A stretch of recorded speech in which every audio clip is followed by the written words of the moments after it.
Hello, everyone. Hi, Laith. Assalamu alaikum. Thank you so much for joining us. Thank you so much for taking the time. We'll just start with a little introduction about yourself. If you can tell us briefly about what you've been doing all these years. You started this back in 1997. It has been ages. You were one of the first in the region to start something in technology back then. So just tell us a little bit about yourself and then we'll move on. The idea is to encourage attendees to participate. So you'll for the attendees, they can see the Q&A tab on their Zoom apps, wherever they're joining from, web app or a mobile app. You can just type in your questions and share them. And I'll read them out for Laith and the rest of the attendees. And then Laith will answer them on during the session. So yeah, please go ahead. Hi, everyone. Thank you for making this. I hope we end up having some really good, insightful questions, because I'm here to also understand what everyone is thinking and what everyone is doing. So this is a mutual sharing, basically, initiative. So a bit about me. I'm a partner with Arzan Venture Capital. Arzan is an early stage venture fund based out of Kuwait. We have offices in Kuwait, Dubai, and Riyadh. We exist on the ground in those three cities, in addition to Amman and Cairo. We invested our first fund. We finished investing that about 2 years ago. That was a small fund of about 5 million. We invested in North America, Europe, and the MENA region. Now we're in our second fund, mainly focused on the region. We invest in early stage up to Series A, ticket size from 50K to $1 million. We focus on, invest in most verticals, most business models, except traditionally we've stayed away from e-commerce. We've stayed away from hardware and gaming pretty much, simply because we felt the investor appetite in the region for those hasn't been strong. And in the case of e-commerce, it takes a lot of money to build and support an e-commerce business. So we haven't seen a lot of VC money that can support something like Souk, again emerging out of the region. So now with the existence of Amazon, we're very careful when it comes to e-commerce. A bit about me, history. I started my first tech business, online business, in 1997. The world was very different then. The world has changed maybe 3-4 times since then. Back then, the vision was, let me build an online platform that allows local businesses to basically promote and reach customers online. But that was too early.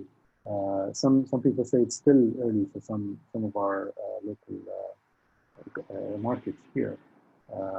Businesses are just now being forced to go online and sell and deliver online just because of the Corona crisis. So back then, it was just a dream. And learning and pivoting as I built it, I realized that the businesses were not really ready to go online, but the people were. So me and my co-founder back then shifted that to becoming an online platform for people to go online and express themselves.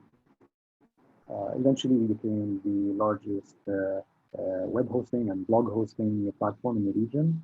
And eventually also that evolved into sort of a social network before the days of Facebook, and then after Facebook came about and started going global, we shifted to being more of kind of a local discovery platform for local businesses. So going back to our roots, which we eventually set out to achieve. During the course of those many years, I taught myself how to code. I'm a dentist by education, and we saw the internet evolve. We saw many trends emerging, and we saw how things come about. And this is the most important thing. Like when you see how things come about, when you see how companies are built, when you see how a new obscure trend starts going mainstream, you start learning how to see around the corner. You see the signs, and this is something I apply every day when it comes to looking at companies. You can't look at Excel sheets. You look at signs, because what you're looking for is still 5 years in the future. So the best thing you can do is look at the signs today that are visible today. And normally, if you can see a success in an Excel sheet, you're a bit too late. So this basically has formed my philosophy and my approach throughout these past 4.5 years in VC. In my history as a founder, me and my co-founder raised, I think, about $5 million in VC funding. Our first proper VC round was in 2007. We closed that. Took us a year and a half. These days people complain about 3-4 months. Back then, there was maybe 2 VCs in the region. We had raised a round of angel money, friends and family, of $15,000, followed by another round of similar size, and then pocket change here and there. So we probably raised no more than maybe like 40 or 50 at the time, and this was our angel / pre-seed round. Again, when people complain about not having enough funding, not enough money going to pre-seed, I think sometimes founders need to do more of the work themselves rather than need to raise the cash to hire people to do it. So yeah, my background is pretty diverse, I would say, by now, but still learning, because the world is changing. So this is why these things, reaching out to the ecosystem and talking to founders. I love spending time with founders because it teaches me a lot. So yeah, I'll answer more questions as as this session progresses. Right. Do you want to show that slide that you were talking about right now, or? Okay, so I will. Yeah.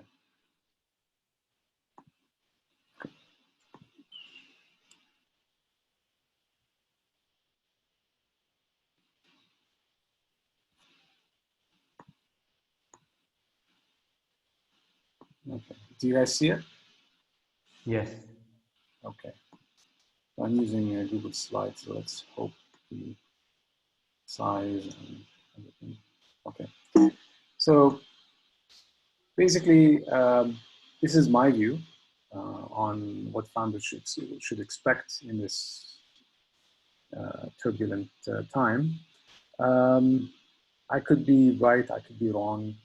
These things might change as we go, as we move along, because no one knows now, like the extent of this, how far and how long it will extend. No one knows what the other VCs and other stakeholders in the ecosystem are gonna, how they're gonna act. So, advice today that makes sense may change in 3 months. So this is what I think today we're telling our founders.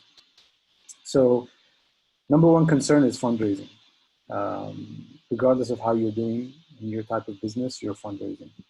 So we say always raise more than you need, which was always good advice before, but now it's essential that you actually raise more than you need. You need to have a cushion, and you need to assume that the money you're getting today is the last money you're going to get, possibly for maybe 2 years. For many reasons, not because there isn't going to be money. Maybe your market, isn't interesting anymore for some investors. Maybe your business model isn't interesting. Maybe other business models are more interesting. So money shifts. So it's like a limited bucket of money, and it doesn't have to be distributed equally among, it's not it's not socialism. So, we go for the best deal that we think is going to return, the highest rates for us. So you could be in let's say SaaS. You could be in doing inventory systems, and you could actually be generating a lot of money. You can have a very great operation. But now cloud kitchens are the hottest thing. We're seeing huge growth rates in that and huge adoption. So we invest in that. It doesn't mean that you're not doing well. It just means that we'd rather put this money somewhere else. So raise more. If you're raising now, continue. Don't stop. Don't pause. There's going to be compromise. So if you're still negotiating these, minute details in your term sheet, just get it over with and get that money, because that money may not be available in a couple of weeks. Your business plan, if you're starting to fundraise, must reflect the new realities. We're definitely seeing a paradigm shift. Things that make sense to anyone who's been in the tech space, we've always seen this future coming. Remote learning, delivery, on demand, even drone delivery now with social distancing. People talk about touchless. We've always seen it, but no one thought 2020 would be the year that, we press the fast forward button. So adoption has been accelerated, and this matters a lot. So go back, think. If you've had priorities in a certain way, you may need to shift those priorities. You probably have a backlog of, let's say, a roadmap of features and products. You need to revise that. Anything that really does not serve the fastest growing, business models or consumer behaviors should probably be de-emphasized today. Talking about fundraising, faster closing means you don't have time to negotiate. And when you're doing an equity round, negotiations take a longer time, and closing, signing papers and getting the legal work done takes a long time. And you need that money sooner than later. You need it because you need to capture market. So everyone who's doing delivery today, they're seeing huge demand, but they're not able to address it because they have limited cash. Even the ones who just raised probably realize that they should have raised more. So anyone who's trying to order, for example, in Amman today is saying, "Oh, I used to order my groceries from this company, and now I'm seeing delays." Okay, in the past they used to be at your doorstep within half an hour. Now, because there is so much demand, so these companies need to close faster and get that address that demand as quickly as possible to be able to capture market share. So because if you onboard this customer, if you don't onboard this customer and basically give them that A to Z first time experience, someone else will. So if you're not able to deliver, they're just going to cancel and go download this other app, and then they're a customer of your competitor. So closing faster is essential. Talking about the changes in customer behavior, of course, I mean, this is obvious to anyone looking today, but I'm just telling you what we're thinking as well. We're not ignoring this. So the sharing economy, gig economy, delivery, gaming, distance learning has become more interesting. Less interesting is travel and events. And anything that requires your basically your business development and sales cycles, to have people on the ground. So I think if you're selling enterprise software, SaaS, it's probably going to suffer if your entire sales operation has been built on salespeople, foot soldiers. If you are good at selling, marketing online, selling online, and onboarding online, then this is your time. Okay. Changes in investor appetite that you should expect.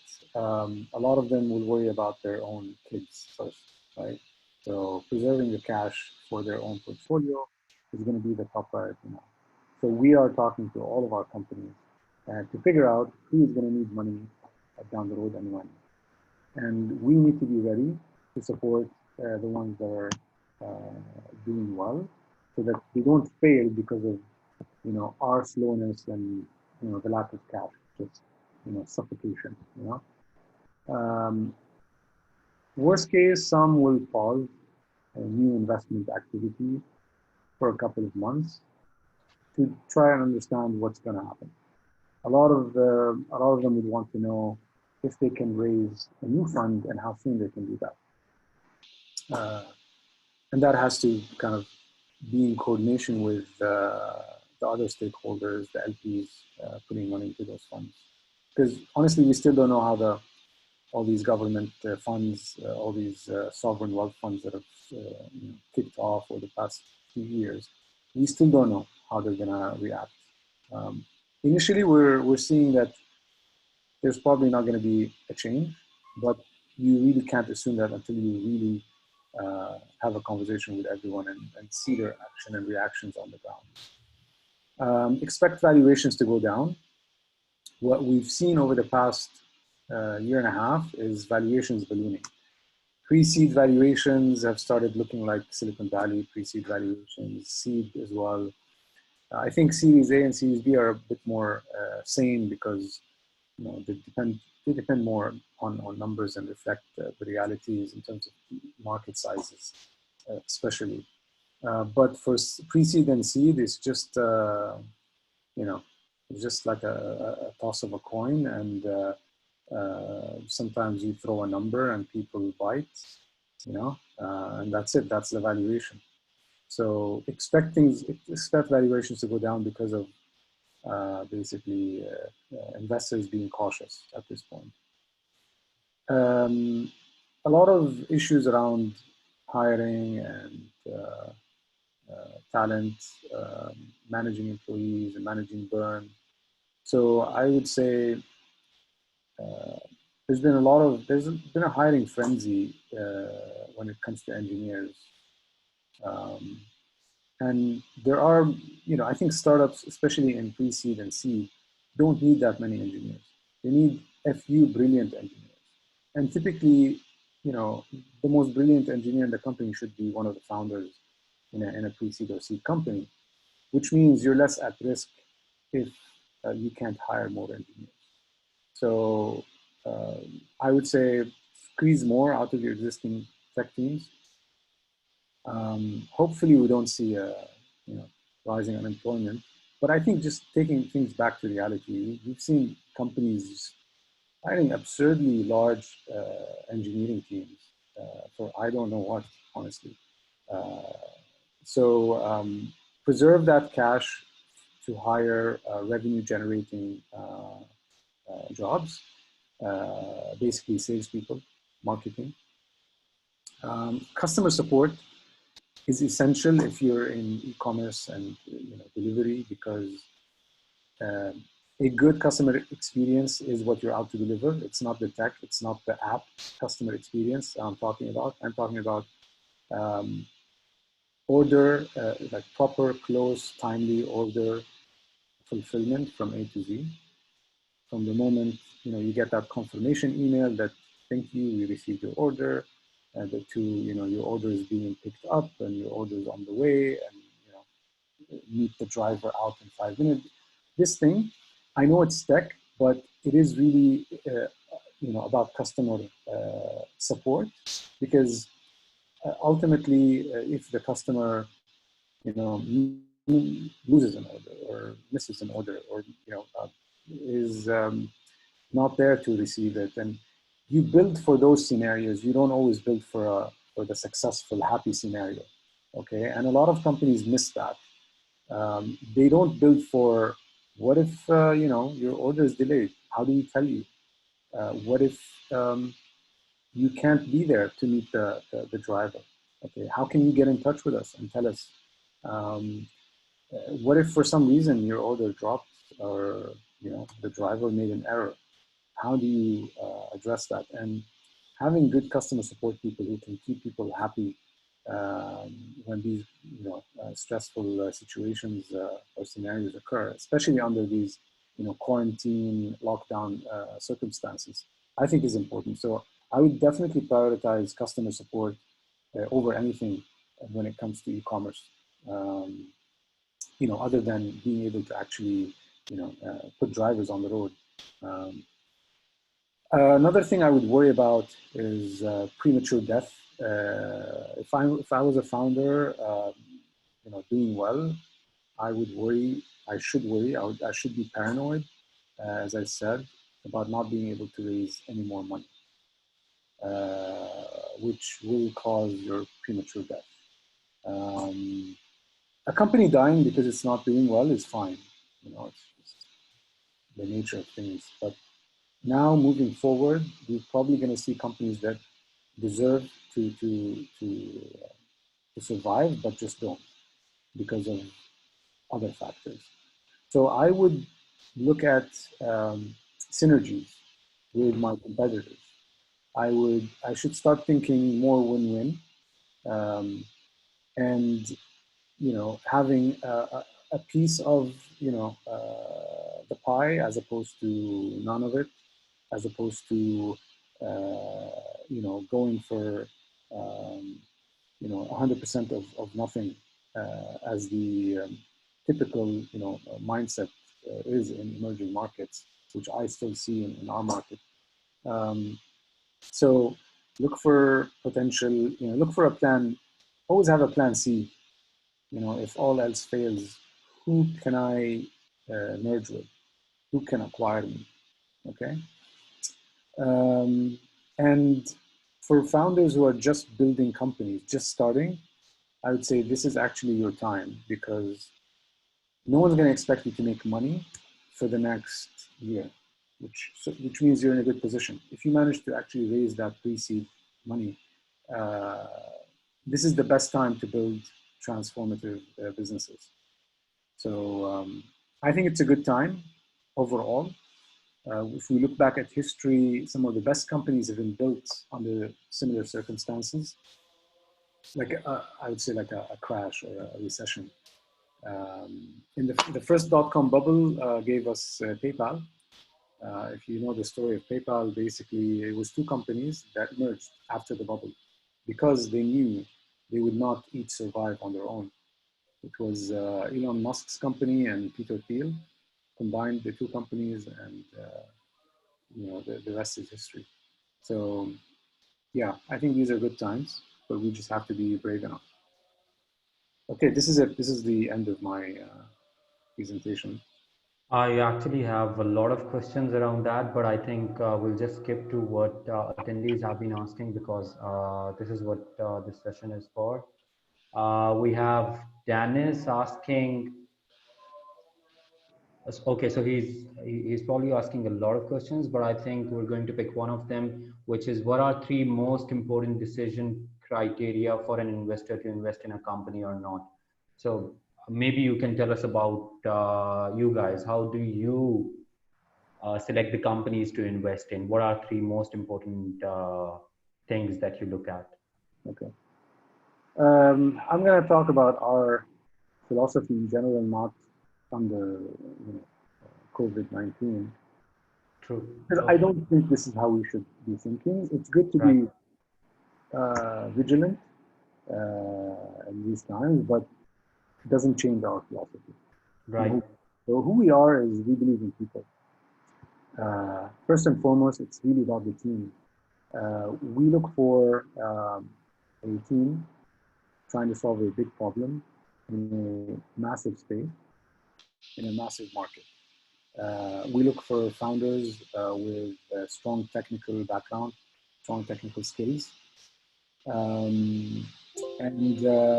Today, I think what has changed in our outlook over the past year is we do care about monetization more than we did before. So a path to monetization, a path to revenue has to be clear.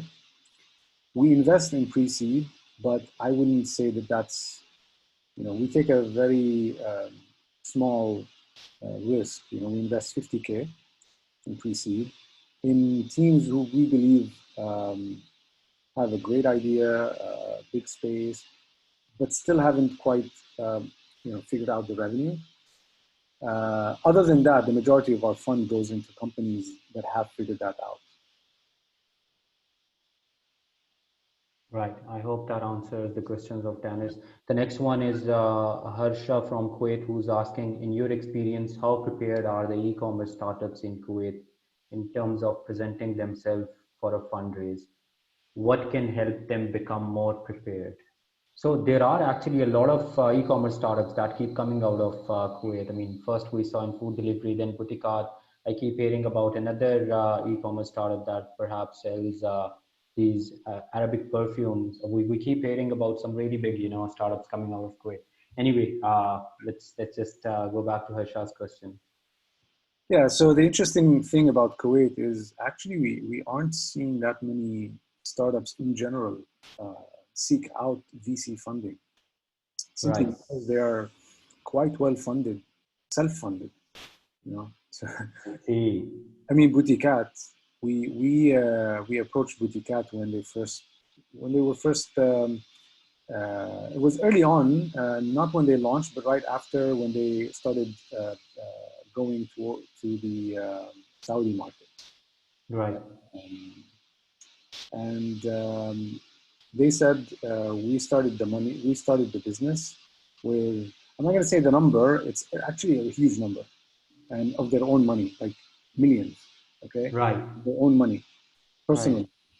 Right. If that round were announced today, it would probably be like a Series B, okay? Just to Wow. be perspective. So, Okay. yeah, so this is the reality. And you look at Carriage. Tell me, which VC made money on Carriage? None. Okay. Talabat, which VC made money on Talabat? None. So if you're an e-commerce company, seeking VC, come, like let's talk. We'd love to talk to you. The most important thing is we know, and you know, that in Kuwait there's a lot of competition. These very well-funded startups run by like deep-pocketed founders. I hope you can compete with them, but we know it's going to be very difficult because we're one of very few active VCs in Kuwait, and the regional VCs aren't looking at Kuwait in general. So yeah, let's talk. We'd love to see what you're up to. And he's asking, he's trying to ask, what is it that can help them become more prepared for a fundraise in these times, I guess. Yeah. So since your competitors are well-funded, self-funded, you need to achieve their level of traction or something close before you approach VCs. That would be my general advice. But we're happy to look at what you're doing. Us as Arzan VC, we don't typically think like everyone else. We're willing to take that chance that no one is.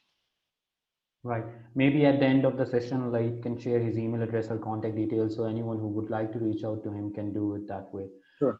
The next question is from Lucas, who's asking, what are some of the most important criteria for an e-commerce to get an investment? I think that has been answered partially, but if you would like to quickly, share a few things, what are some of the most important things that an e-commerce startup should have to get an investment? I think for e-commerce, the biggest problem is the unit economics. Margins being so low, and customer acquisition costs being so high. You just have to show why. What is it that you have that will make those more favorable, than your competitors. This is why we've kind of shied away from e-commerce so far. I think e-commerce is a very wide spectrum, but in general, even groceries now are becoming really, really competitive. Traditionally, things like when you look at the souk model, general e-commerce has been really hard. Food is e-commerce as well, but I know he's not talking about food.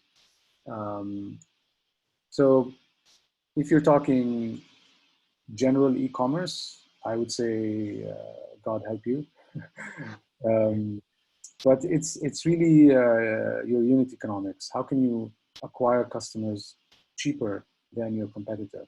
Because e-commerce customers are very, very price sensitive, and there are some merchandise products that you really can't play around with the price much. Anyone trying to sell gadgets online, good luck. Prices are fixed. They're universal. They're well known. You can't really play around with them. You can't improve your margins. But if you have an interesting model, a different model, that sets you apart, that kind of carves out that a niche for yourself, we'd love to talk. Example: we never thought we would invest in a company selling, gadgets, like I said, but we recently invested in a company called Cartlo in UAE. Right. Yeah, so they sell used gadgets. refurbished. Yeah, exactly. Right. It's basically open box, mostly Right. refurbished. And what's interesting about them is their their value add is they actually take these products, refurbish them, test them, rehabilitate them, clean them up, and repackage them. And basically, you're getting an almost new product for a second-hand price. We think that's unique. It does not exist in the region, and that this thing will always exist. The need will always exist alongside souk. In fact, the existence of things like souk and the existence of things like these mega stores like Virgin Megastore and Sharaf DG selling online even does not threaten this model. It's actually good for this model because these are, Cartlo is fed by all these return items and open box items from these other platforms. So this made sense to us. So you have to be innovative if you want to play in the e-commerce space. Right. And you've also invested in D2C. So that is also an area that you guys look at, the jewelry startup, the premium jewelry startup, I think in Canada, if I remember correct. Yes. Yeah, direct to consumer is a very, very potentially profitable model, simply because your margins are really, really good. You have a lot of control, and you are the brand. You control the brand. You sell. You fulfill everything. So you're able to control the customer experience from A to Z. And this is what really attracted us to that company. Aside from, we invested very, very early. The founding team, really superb, special group of people. So yeah, if there is such a company in the region, we'll also be interested to talk. That's another differentiator. If you want to do e-commerce, D2C is if you can pull it off, it's not easy.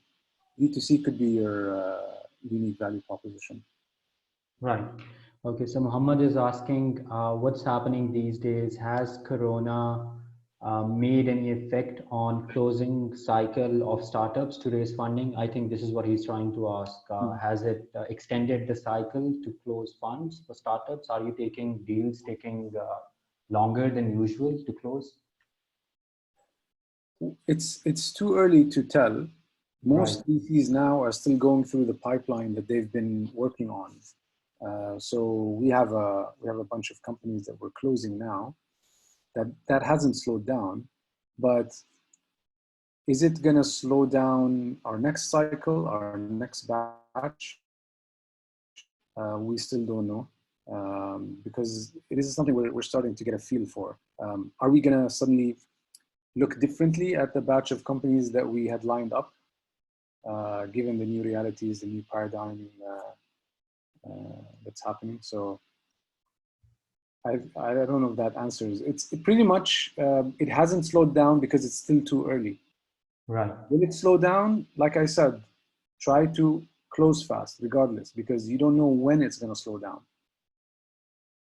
Right. Okay. And the companies that are currently in your pipeline that you've been speaking with to potentially invest in, have you seen any of them get affected by COVID-19? And if they have been affected by COVID-19, has that changed your decision to potentially invest in them or continue your conversation with them? Yeah, that's a good question. So one, yes, we've seen that it has affected them, and we've seen that seeing that effect on them has also affected us. So if a founder suddenly reacts and changes their business model because of COVID-19, it could be the right decision. I just also look at in the way and the manner in which that has been done. So if this was, if this, for example, this business model has been on your roadmap and you've just kind of shifted priorities, that makes sense.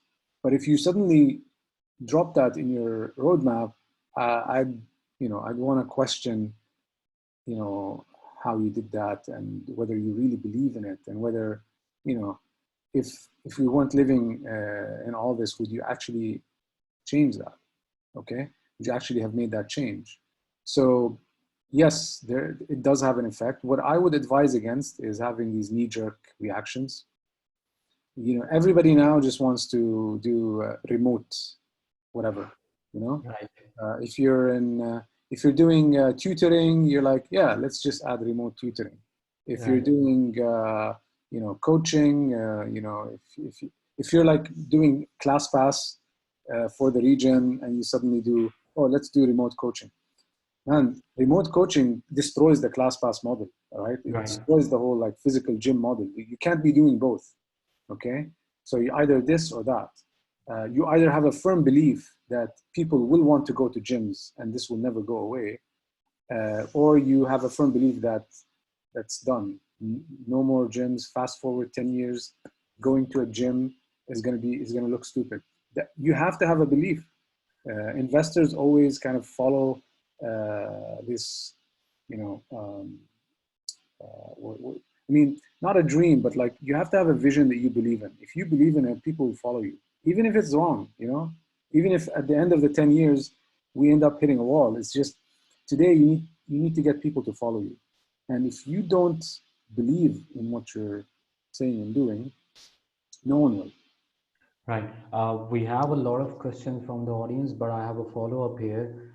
So if I'm a founder and I offer some offline services that have become totally irrelevant today because people are staying indoors, I have a few options. Either I just shut them down and wait for things to improve and then relaunch them or whatever, or I try to find a way to offer those services online so that I continue engaging with my audience, with my users, and it doesn't kill my startup. I still get a part of the revenue, obviously a very small part of the revenue that was coming in somehow through that online service. So what you're suggesting here is that don't do it online, wait for things to get better, and just go back to what you were originally doing if that was not the part of your plan. Yeah. So what I'm saying is, if that was not part of your plan, you need to do a lot of thinking. Okay. If that was part of your plan, it's easier. If the decision's easier, you already have this, picture, at least vision of how that's going to fit within your plans. I'll give you an example. So travel, okay? I think you published something about some of the online travel companies in the region. Yeah. Yeah. So, yeah, so they've decided that they're going to lay off people and wait for this to pass. But I think the reason is these guys were, ill prepared, because, if I was in a online travel, an OTA, online travel agency, focused on, business travel, casual travel, all travel, yes, I'll be in trouble. today, we've been pitched like over the past year. We're seeing some smart founders trying to innovate. You know, they want to compete in the OTA space, so they're focusing a lot on vacations, okay, leisure travel. So that will never go away. Okay, I think if I was in the like vacation travel space, if I was building a product that will give you like the best packages, group packages, the best tours, experiences, and all that, I would not stop. This would be my chance to actually kind of like put my head down, build, accelerate my roadmap, and raise money. Okay. If you've never had that in your pipeline, in your roadmap, you're going to be in trouble. You're going to start trying to, you know, build that, acquire those, you know, that talent, and kind of beef up your engineering team to try and build those features. Things like AI, smart, you know, assistant, recommendations, and all those things. So it just depends, you know. It's tough if a lot of your business is offline and now people are not going out, and it's tough if a lot of your business has to do with people moving and people not moving, no longer moving. Careem, Uber, you know, ride hailing has definitely taken a hit, but I'm seeing that they're shifting a lot of these assets to delivery now. So that makes sense. If I were your portfolio company, Swivel, have you been talking to them during this time? I mean, yes, I mean, I won't disclose, I won't discuss that in detail, but I'll tell you something. I believe that ride hailing in general, whether it's group transport or taxis, actually is innately built to combat the spread of disease. Okay, how? You know, forget about, okay, me getting in a taxi and touching, you know, because you touch everything around you. If you're gonna move, if you're gonna live, you're gonna touch things. But the problem today is, you see, how did those countries effectively, that were effective in fighting the spread? The key point was being able to track where those infected people went and who they were with. So with ride hailing, you know, whether it's group like Swivel or taxis like Careem, you can actually track everybody in that car, you know, before and after this patient. You can track the driver, their you know, their families. You can go and call in these people, okay, and tell them you need to do the test. So I think these, you know, these modes of transportation would be much more popular. I would rather get on, you know, one of these rather than just a public bus. absolutely. So we have to be, you know, vigilant about you know, reacting, but also be smart. You know, think of, you know, not panic, because I think now people are saying, oh, you know, these ride-hailing companies are dead and dying. No, this is panic. I think it's a good thing. You need to really see beyond that scare. Right. And I'm not sure if you're aware, but they're actually diverting some of their resources to help authorities across all their markets in Pakistan, in Kenya, in Egypt. Yeah. I've Yeah, I didn't been want to speaking discuss to like them. specific plans, you know. Yeah, I understand, but yeah, I mean, Public info, and you know what? Yeah. yes, they're actually helping the authorities to deal with the crisis, and that's really remarkable. The next question is from Arsalan. When you compare the successful companies that Arzan has funded with the ones that did not meet their goals or failed, what are the key parameters that you've learned that distinguished them? So he's basically asking about the companies that were successful and the companies that were not. What do you think were the key parameters that differentiated them? It's a very good question. So number one, they're always first movers. You were breaking. Sorry, they are always what? First movers. Okay, first one. Right. Okay. And I'm talking about the ones that are on the path to unicorn, right?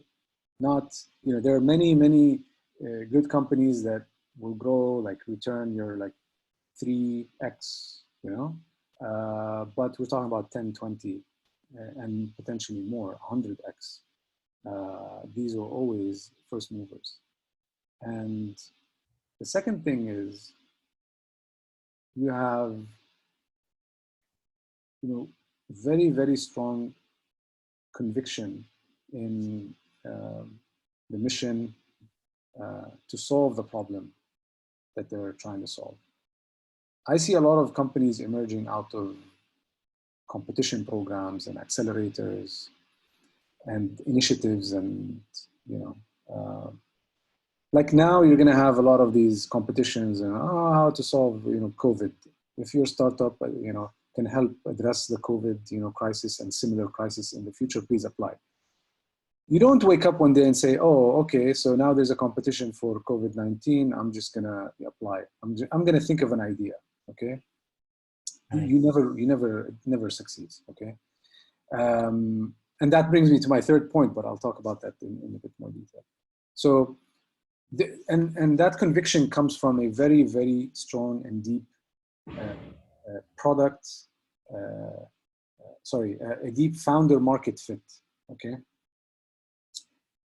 So the founders, you find a very, very strong fit or suitability of between the founders and the market they're trying to address. Okay.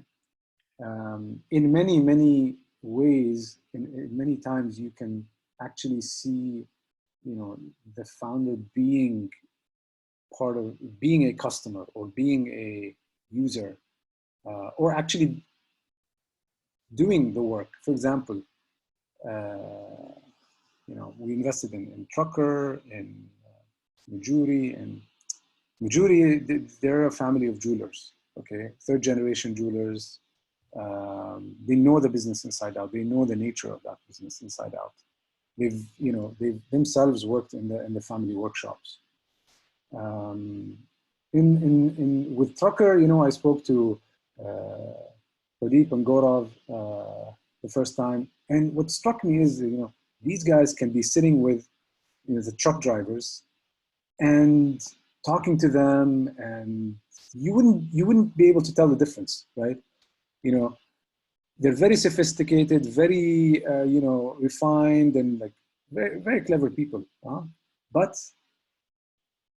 they could really relate to the drivers, the Pathans that they were serving. And when you see them in their like these annual gatherings that they do, like they treat them like family and friends.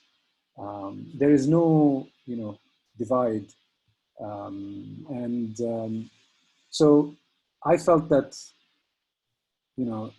there's no one better than these founders to be serving that segment and working with them closely.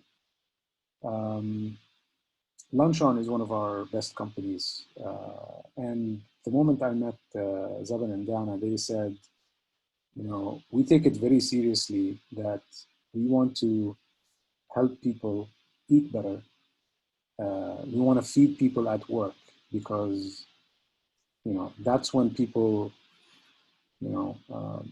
miss the quality of the food they eat at home. Okay, that's when like your diet gets messed up, because you're at work, you're doing your limited time, and sometimes you don't think, you just order anything.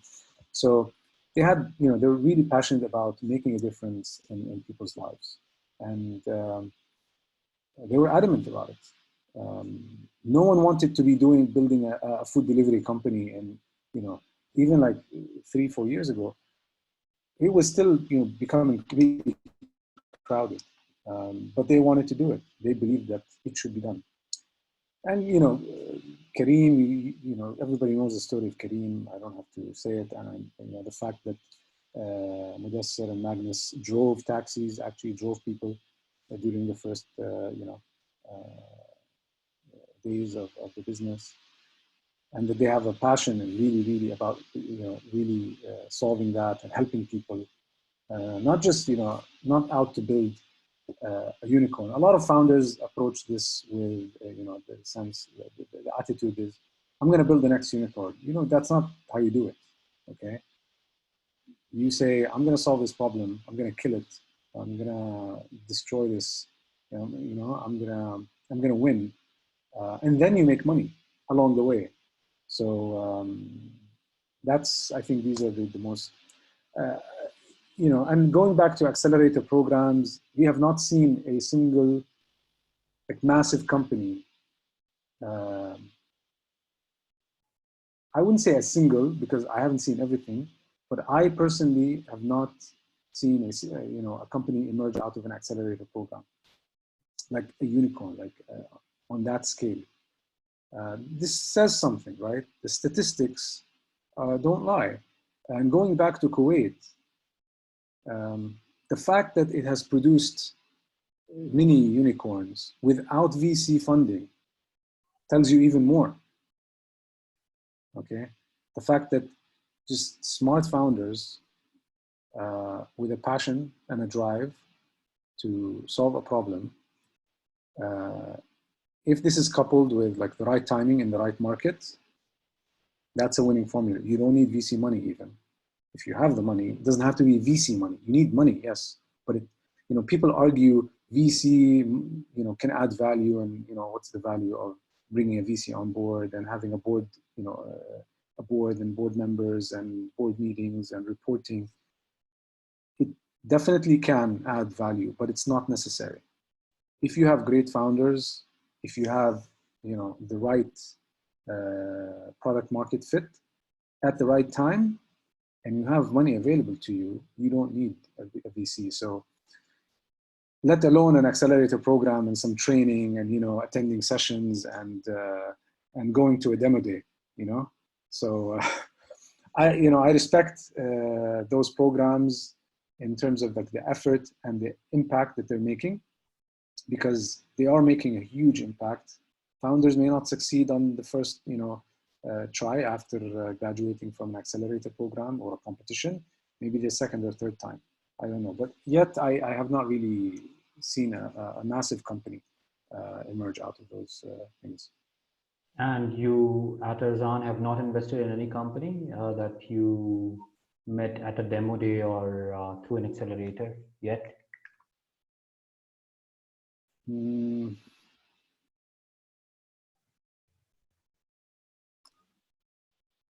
No, I would go as far as saying Cartlo was the first company that we ever invested in as a result after meeting them at a conference.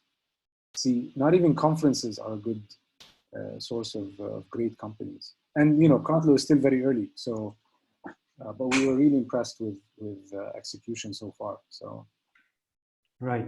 So just to recap the answer that you shared for Arzan, first movers, conviction about the problem that they're solving, and access to some sort of money when they are building the companies, not necessarily VC money. Yeah. Right. Okay. Muhammad is asking, is it the time to start investing in health tech startups? I would say, what do you mean health tech? I mean, it's such a wide and maybe not very well understood vertical or category. I mean, people mix health and med tech. It's two different things. So, and when people say health, is it health information? Is it health services? Is it health? Is it bookings? Just booking appointments. You have to be very, very precise. And I would be very careful when it comes to that, not to go jump on any like COVID-19 specific products and services. I'll give you an example. We've heard some health tech companies start manufacturing masks just because there's a demand, and they've have access to manufacturers, and they're manufacturing masks, and they're going to make a lot of money on that. You're talking about companies in the region, health techs in the region? Yeah. Wow. Okay. I didn't know that. It's just, I'd warn against that. It could be, some people are maybe smarter than me. They're more shrewd, and, this is a good way to make a lot of money fast. I just don't think like that. I think what's that going to do to you, your brand, your business, your focus, your team, because you're not, this is not going to last forever, unless you want to continue manufacturing masks and other things. This is really a bad move. Right. I think what he was trying to ask was perhaps around telehealth, because a lot of people are now trying to turn to that. And, telehealth, I don't know. I honestly don't know how telehealth is going to change or should change based on this, because we're seeing some telehealth companies launching new tools to address COVID-19, like a self-diagnosis tool. And this is like a questionnaire. You can do this with Google Forms. right. I don't think telehealth is going to change. Like, what are you gonna call a doctor and say, hey, I have this a cough and sneeze and like, what is that? I don't know. I may not be aware of the use cases or the possibility that this opens up. I think telehealth will just be unaffected. Right. Okay. The next one is from Haris, who's asking, isn't distance learning teaching a non-fragmented market with the existence of Linda, Byju's, and even video platforms like Zoom? I think he means fragmented market. It is already very occupied, crowded. It's a crowded space. And I think that's what you were telling me when we were speaking before the start of the session. Yes, but the thing is, when you talk about like really structured distance learning and distance teaching, it's a very wide spectrum. There's self-paced learning. So Linda is self-paced. It's more around, non-academic, skill, self-development, growth. Yeah. Sometimes soft skills. So that's one category. There's Udemy, of course, but I think what we're talking about is structured academic, school and university systems really changing. When you went to a school and said, hey, how about the future is going to be 3 days of on-premises schooling and 2 days of homeschooling, they're going to be like, man, this is like, you're going to destroy our business model. So, and if you say, well, how about you give people an option? They still don't want that. Now, governments are going to mandate it, okay? And what this is going to do to schools, actually, I think it's actually going to shut down many schools, not because people are not going to be going to schools. It's because schools are going to be able to claim less in terms of fees. If the kids are learning if the kids are learning at home 2 days out of the 5, why should I pay you the full tuition? Okay, and this is going to gradually move in that direction. And why 2 days and not the 3, and then why 3 days and not 5, right? So this is what I'm talking about in terms of learning. Definitely. It's very crowded when it comes to the skill development, self-development platforms. If that was, I hope that answers your question. And there's also the tutoring. So the after-school tutoring, okay? That's still a thing. And that's still not very, it's not very, I would say it's crowded because you need to take it on a local level. Right. It's, I would say regionally it is. So if you're trying to compete regionally, it's really crowded. I can't see how, we're going to have one winner takes all in that space. But if you're like in, let's say, Bahrain, and you're taking the Bahraini curriculum and you're focusing on, let's say, certain grades or certain topics, that, you could, be you could have could dominate that market and you could have a business, but I don't think that's unicorn. That's a unicorn case. Right, No. right, right. Okay, so Amr Hussain is asking, I think he's trying to work on a logistics startup that uses gig economy model. He's asking if I should prepare my plans and reach out to investors, even though I don't have actual numbers because of current situations, or should I make until making some revenues and then reach out to investors? Okay. Well, if your model is innovative, I mean, maybe more scalable, with more favorable unit economics, it could be attractive pre-revenue. I would say yes. Now is the time. If you're building something you believe is different and innovative, yeah, now is the time. I think you'd still get money pre-revenue. Right. Okay. Tariq is asking, Arzan has been a very active VC, yet did not have much activity in the health tech space. Do you see a systematic risk for health tech startups in the region? And are you more excited for the space in light of current crisis? I think you've partially answered it already, but if you would like to add anything. Yeah, I mean, we've always looked at, when people say health tech, I don't consider appointment booking as health tech. Right. Look at, telehealth, any like diagnosis tools and apps. But mostly I think people talk about telehealth, and the way we've seen it is you really need the buy-in from the governments, big insurance companies. These deals take a really long time to close. I think today you have leaders in that market, and for a fund of our size, I think we've missed out on that space. In our first fund, for example, like attendee founder is a good friend of mine, and known him for a very long time, and they're a leader in that space. In our first fund, we were too small for them, and by the time we did our second fund, we're still a bit small for them. So they grew really really well.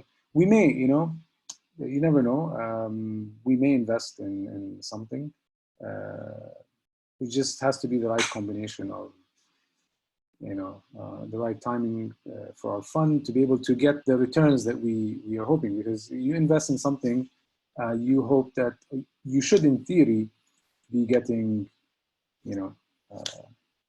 this is like a technicality, when we really try to pitch a company to our investment committee, we try to show how, in a good scenario, this company is going to return 50% IRR every year for us as a fund. So that then, you get two companies that achieve that or more, and then the rest are, they shut down or like have mediocre growth. This is how you make your money.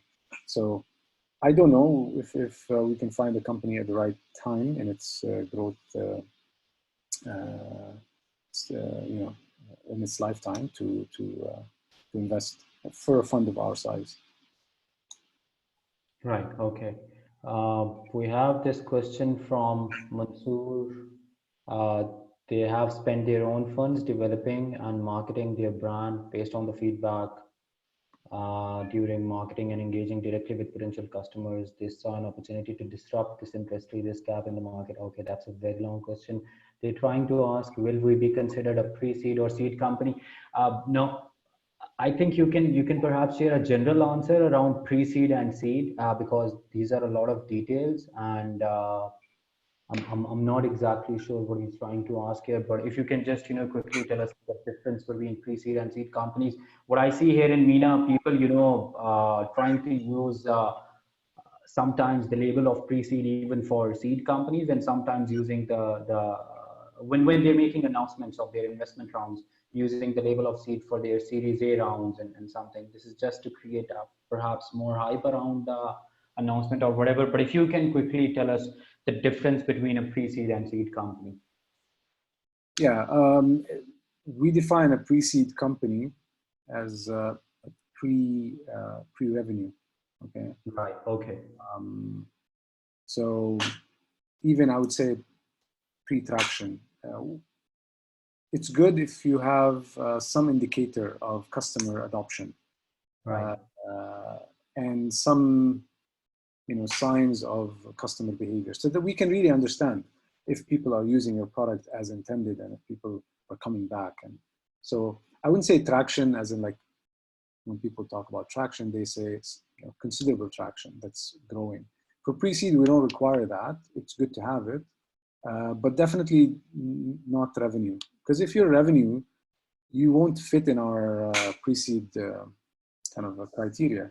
Right. Because there's a limit to the valuation cap and all that. So if you have revenue, you'll probably be looking at something up there with seed companies when it comes to your valuation. Right. Okay.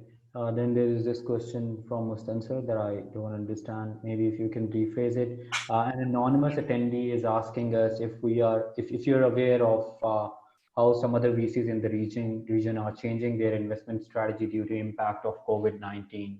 You said that it is too early, but if you would like to add anything. It's too early, but the signs are that no, they're not changing their investment strategy. But I think maybe being careful with the money they have and making sure that they have the allocation they need for their existing portfolio. Right. Okay. I hope that answers the question. And the next one is, what do you think of affiliate marketing businesses? For example, List, Trivago, and Fasciola. I'm only aware of Trivago and them. Yeah. Yeah, I think it's still a good market. But you just really need to have something unique about why you are doing it in that market and in the way you're doing it. There's a bunch of models there. Okay, so you need to just pick your model and prove why you are going to be better than others. Affiliate marketing is like a really old concept. It's been reinvented over and over. Now with social media and Instagram celebrities, it's that has kind of taken over when we talk about affiliate marketing. I'm not sure which model he's talking about, but definitely affiliate marketing is probably like one of the cheapest when it comes to customer acquisition cost. So it's definitely always going to be hot. As technologies evolve, as new media kind of come about, as new platforms come about, there's always room for affiliate marketing. Right. Shaheen is asking, how do you compare the Middle East VC scene to Europe and USA in terms of industries, fund sizes, number of exits? Is there significant influence driven by sovereign wealth fund driven accelerators? What is your outlook on the VC industry? I'd say I don't know that much about the whole VC scene in Europe and the US. And I doubt that anyone has actually done such a study to compare with MENA. There's definitely big impact or big influence from sovereign wealth funds on MENA. They're providing the money, so they set the guidelines. And like I said, in the past, we invested anywhere where we felt there was a good opportunity. Now we have other priorities set by the LPs. But I think that's common sense. I mean, I'm not saying anything new. So his actual question, I think, cannot be answered by me or I think most people, most VCs in the region. Right. But it'd be interesting to see the behavioral like the impact that COVID-19 will have here and there. I would be interested in looking at that sort of study. Absolutely. I can quickly comment on fund sizes and number of exits. Obviously, MENA has Yes, you know, we know the numbers, very yeah. few exits, has had very few exits, and the fund sizes are obviously way smaller than there are in the US and Europe. Like the largest fund, which is obviously anchored by STC, STV is $500 million fund. Apart from that, you have four to $500 million funds, if I remember correct. And even from them, I think two are actively investing. The rest are currently raising, trying to close their funds. So obviously there's a big difference in terms of those things. An anonymous attendee is asking us if how do you feel about the deals in emerging markets such as Pakistan? What verticals are most attractive? What are the biggest risks you see investing in such market? I don't think you've looked at Pakistan at all. No, I mean, we do get deals in our pipeline that emerge from there and want to launch and expand here in the region. I honestly don't take anything seriously that hasn't won their local market first, like haven't really dominated their home market before expanding outside. And most of them are, they haven't. You know, there's always, you know, they're probably like a number five wanting to, you know, have access to the region here. It doesn't make sense for us. So I think if you really want to like address the MENA market and you have a good team and good technology, then I think maybe if you're really early and you're not the leader in your market, in your home market, you're not a first mover there, I think just, you know, just focus on MENA. Just basically stop saying you're a Pakistani company and that you're in two markets.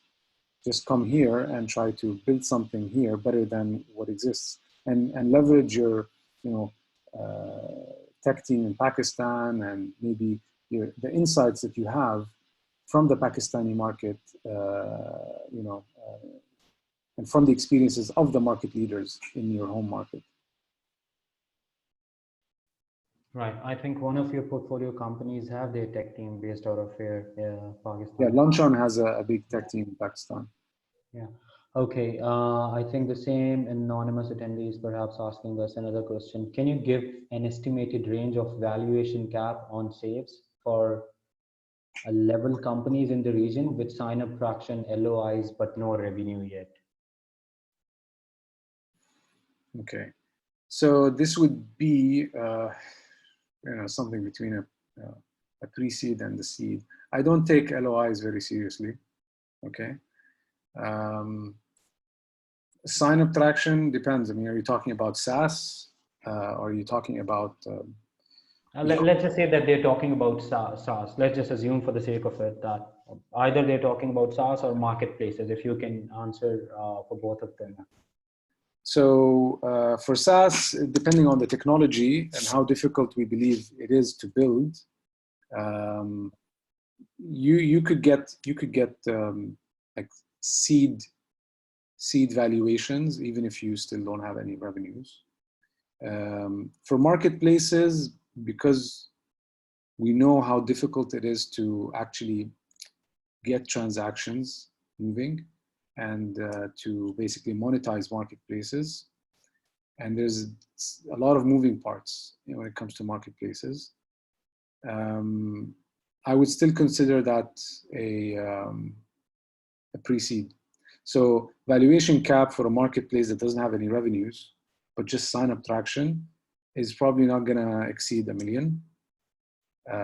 Knowing, of course, and assuming, I could be wrong, but assuming that most marketplace platforms aren't that, you know, they're not rocket science. They're not to build. But when it comes to SaaS, it's a different story. It's a case by case. But signups in SaaS have a much stronger indicator of interest and you know, product market fit. And when you look at you know, time spent on the website with SaaS, it's a much bigger indicator. With marketplaces, it's not. You know, when people sign up to SaaS, they spend time setting up their accounts and the onboarding. You know, that funnel. When you look at it with SaaS, it's a more honest reflection of, you know, customers' interest in that product, as opposed to for a marketplace, you could say, hey, sign up, complete your profile, and get you know, $5 coupon or $1 coupon, okay? And people will do that, but never come back, right? So yeah. I think yeah, they just sent another comment that they were talking about tens of thousands of signups and letter of intent with a government agency. But I don't think that changes your answer. The answer would still be the No, same. I think LOI with governments are even like the worst. Right. Okay. Don't Yeah. mean anything. Depends which country you're talking about. I mean, if it's an LOI with the US government, that's different. Right. Okay.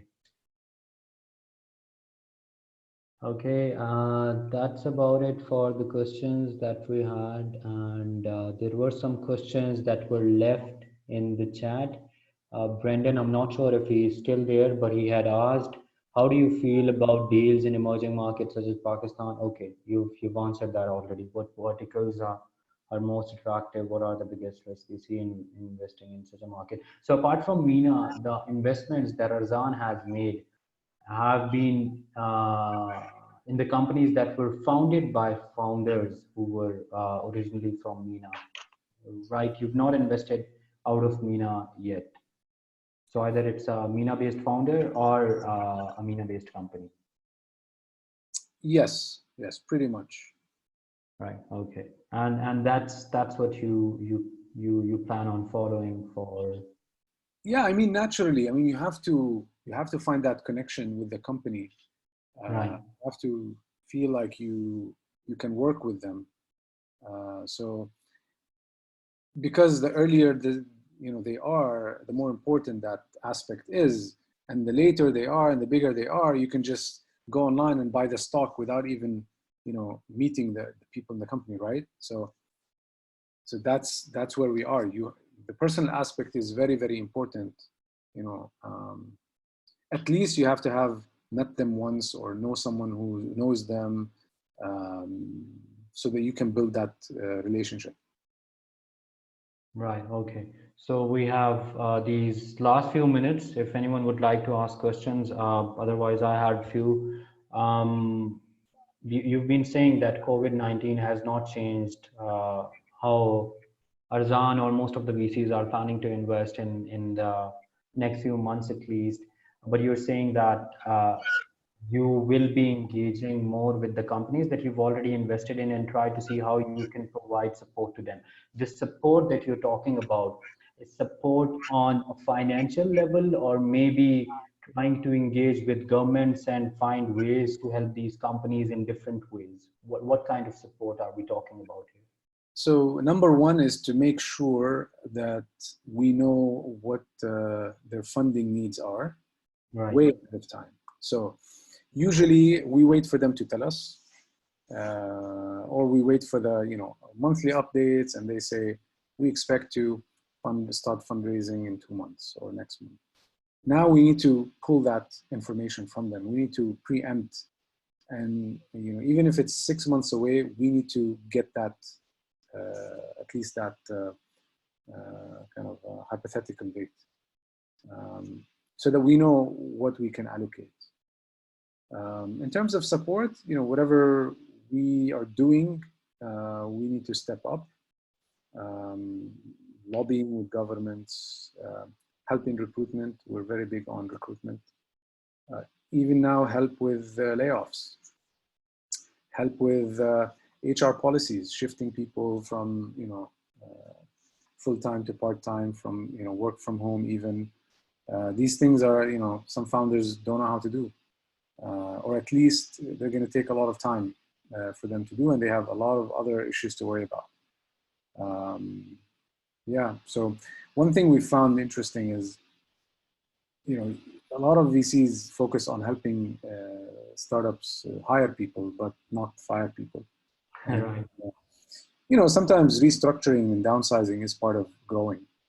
So, you can save your company a lot of money if you can help those employees find jobs. And instead of the company paying them a severance package by firing them, they can just resign because you found them another job. So this is direct money you're saving your startup.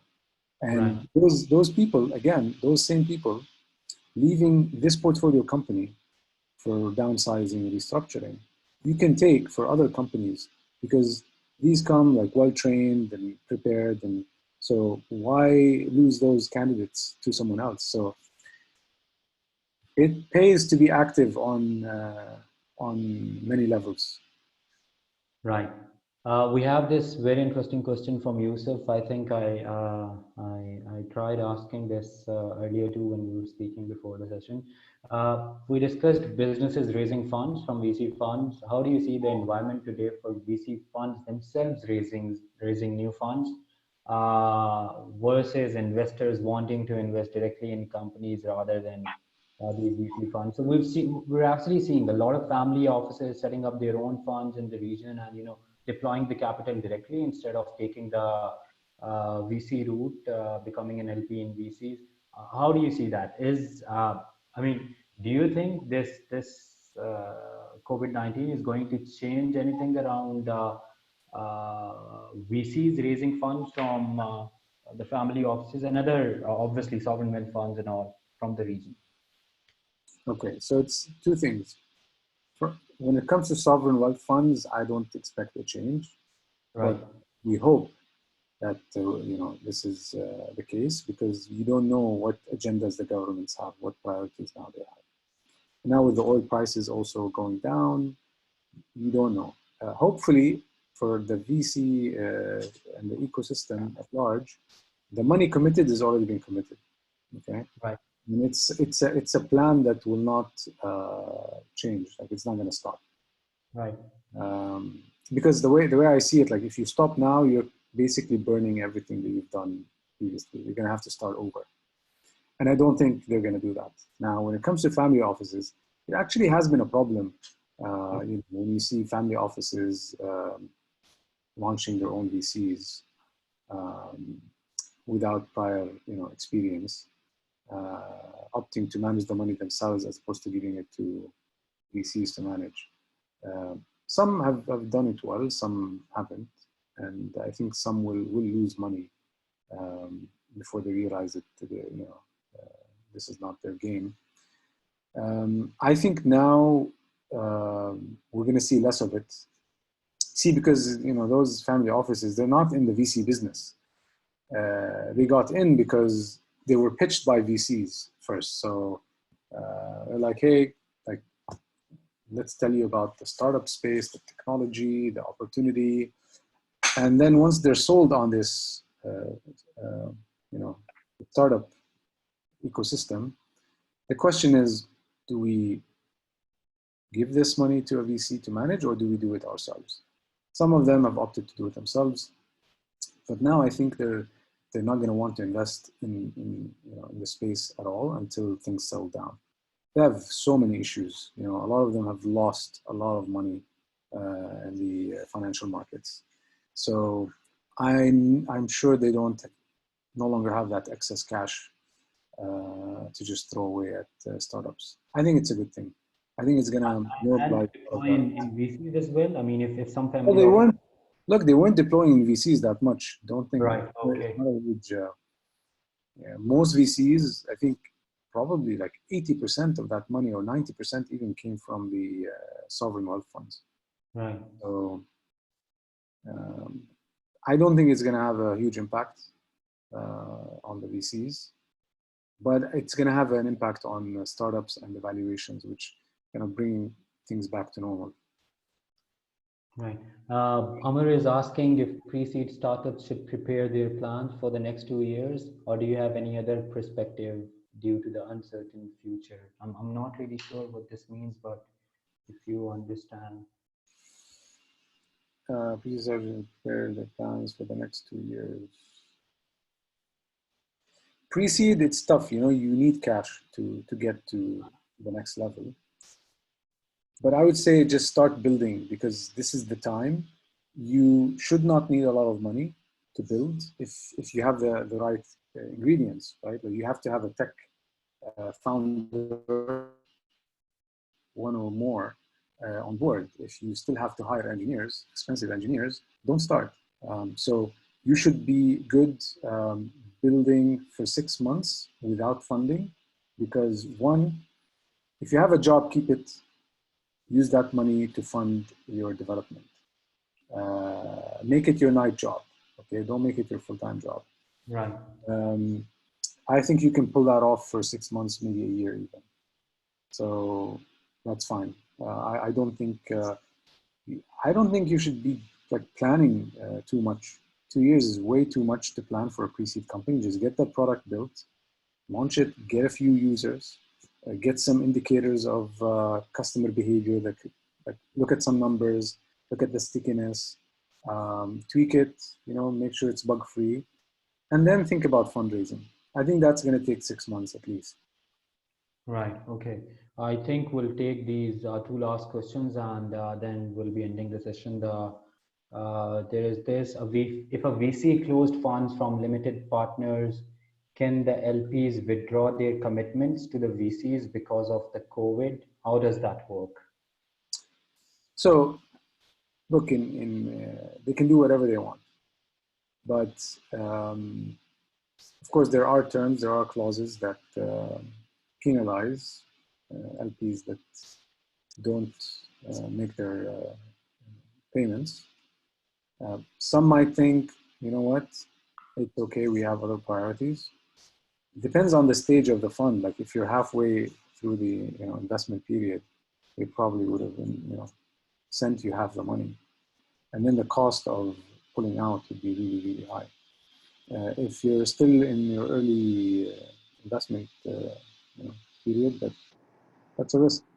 But I don't think any of the, like I said, 80 or 90% of most funds money comes from sovereign wealth funds, and I don't think the governments are gonna roll back the initiatives that they've started, because getting to this point has taken 4 or 5 years on their side, like from like initial to idea to planning to hiring the people to kind of putting things into motion to actually deploying cash. It's been a long time. So I don't think they're going to roll that back. Right. Yusuf is asking, how do you see the mix of regional and international VCs leading rounds in the region over the next few years? I think we've seen a strong interest from international VCs in the region, definitely Chinese funds. And I think that probably won't change. I don't know if we're going to see new VCs. The way when people say international VCs, they typically think Western. But I think Chinese fund, Asian funds are interested. Some of them have started to become active here. Some of them are fundraising from the region. I don't think that's going to change because they're still in that early stage. They've just started. They're not just going to stop. So yeah, I think we're going to see more of it down the line. Right. Okay.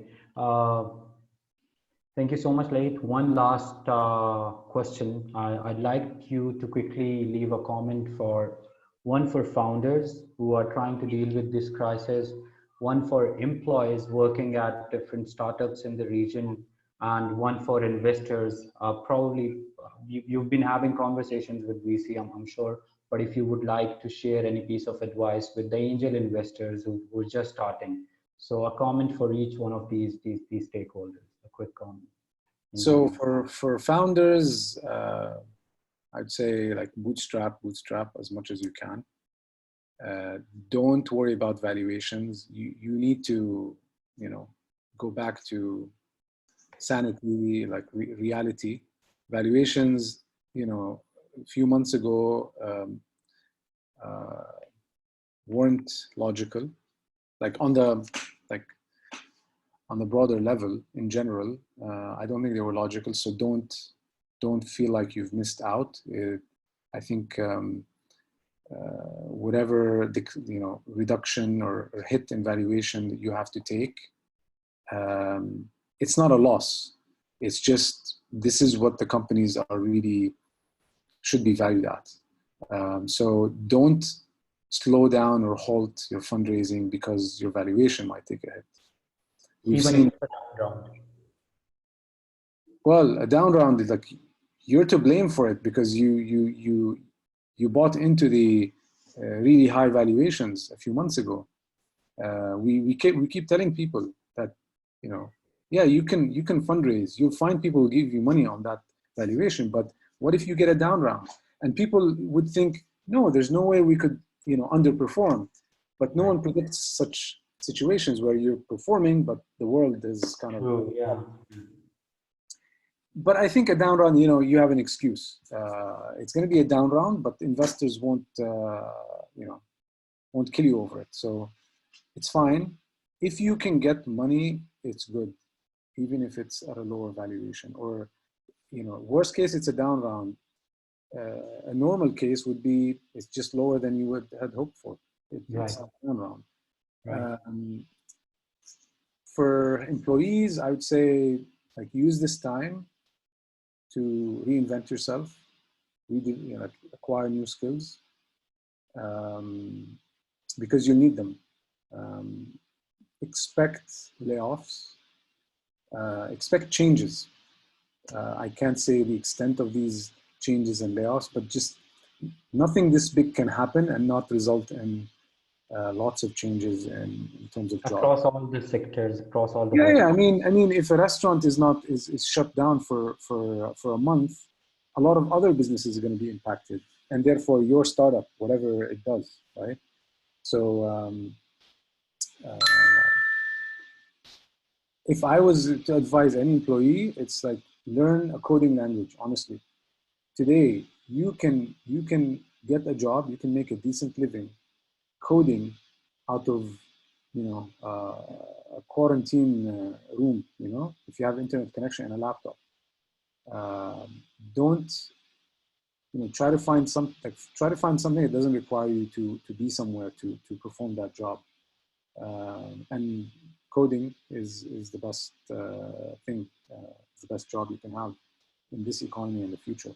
So that's as far as employees.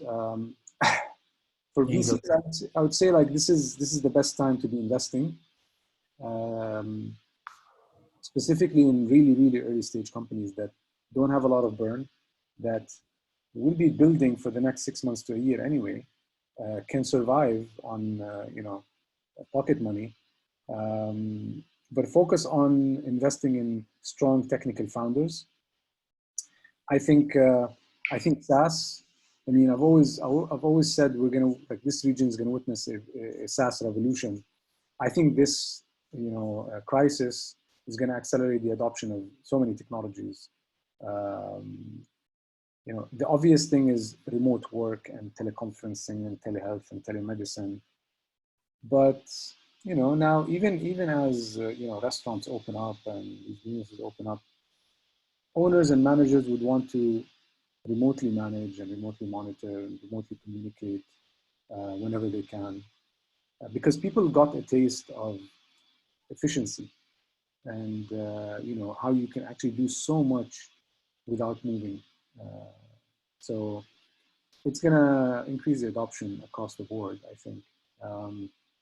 Plus, a lot of these, you know, changes in behavior just typically, you know, make people more tech savvy. So if you're a restaurant owner who now is sitting at home ordering groceries, you're going to want to do that for your business once you're, you know, you open your restaurant, and you're going to look for, you know, a supplier that, you know, has built this network and, you know, offers you a dashboard and an app to, you know, replenish your, you know, ingredients, and based on like an intelligent, you know, inventory management system, etc. You know, I'm just thinking out loud. So just because you sat home and realized how amazing it is to just order things and that all these technologies exist. So anyway, so SaaS is a great thing to be building for the next 6 months to a year,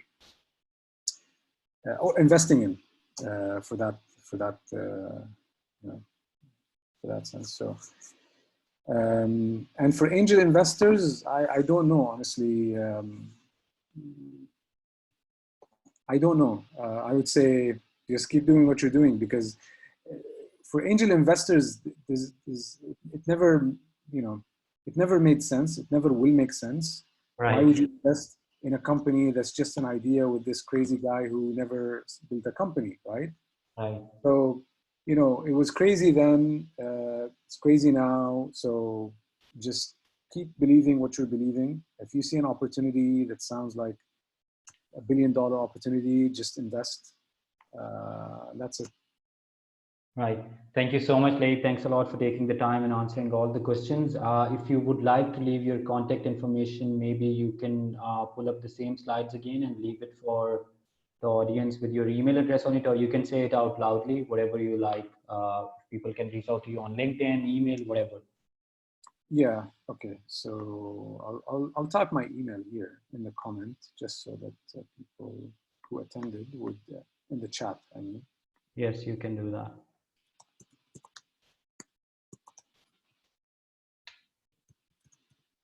Okay.